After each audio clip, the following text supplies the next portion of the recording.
tonight we'll talk about what the current state is, the clinic space, the staffing, the planned staffing going forward, and where those barriers are and what we're doing to make sure that we can take care of the patients that need to be taken care of.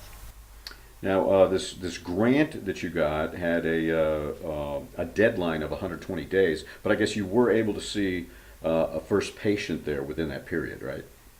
Correct. And so, it's a government grant. How much is the grant for? The grant's $350,000 a year for 2 years. Okay, so it's a 2-year grant, $350,000 a year. But you need to spend that money, right?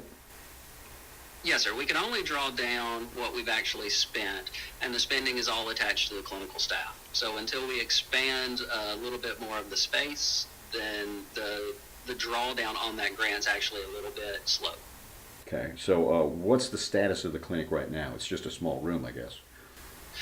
Yeah, it's one room. I'm rotating a couple of counselors through that space where they're starting to develop their patient panel. We can telehealth from that space back to one of our medical providers if we need medical services, but we don't currently have medical services live on site, and we won't be able to until we get a little bit more space. Okay, so this is dealing with mental health at this point. Yes, sir. Okay, and then are there patients that aren't Longview High School students as well right now? There are, I believe, about 26 community members right now that are Longview community members who receive services. Now, they don't receive services on site. They receive services either through telehealth from that site, or the counselor, because she's rotating there and another clinic, she may see a few of them in a different site.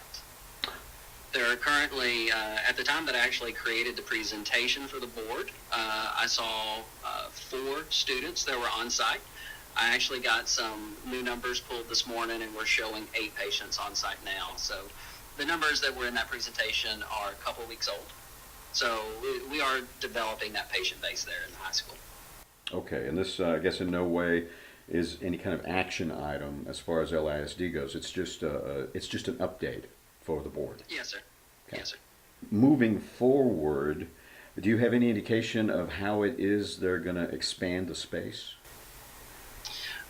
We've looked at space that we have identified. I think the school is a little worried about putting money into it right now, knowing that they're going into a May bond election, and that could change where they put things. So I certainly understand them wanting to delay doing any type of construction until they knew what their total plan was.